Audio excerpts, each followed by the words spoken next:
Divert చేయాలనుకుంటున్నారంటే వాళ్ళు గీతం కాలేజీలో వేల కోట్ల రూపాయల భూమిని కబ్జా చేస్తున్నారు. ఉర్సా కంపెనీ లాంటి ఊరు పేరు కంపెనీలకి భూమిని వేల కోట్ల భూమిని దారదత్తం చేస్తున్నారు.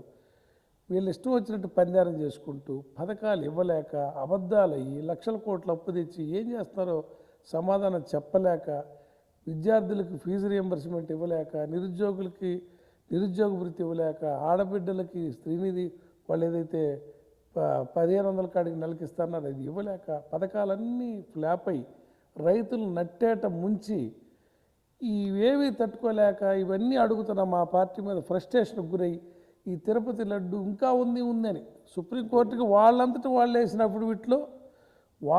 అఫిడవిట్లో లేదు కల్తీ లేదని చెప్పారు. అయినా మళ్ళీ కల్తీ ఉందని బోర్డులు కడతారు. అదేదో కోర్టుకు చెప్పొచ్చు కదా. కోర్టుకు చెప్తే కల్తీ ఉందో లేదో కోర్టుకు చెప్పండి. ఎందుకు బయట ఫ్లెక్సీలు ఎందుకు? కోర్టుకి ఏమన్నా లేదని చెప్తుంటారు, బయట ఉందని చెప్తుంటారు. ఇది అడుగుతున్న మా పార్టీ నాయకుల మీద, అంబటి రాంబాబు గారి మీద కూడా ఇది అడుగుతుంటే ఆయన మాటకు సమాధానం చెప్పలేక కర్రలు ఎత్తుకొని పోయి ఫ్రస్ట్రేషన్లో దాడికి దిగుతున్నారు.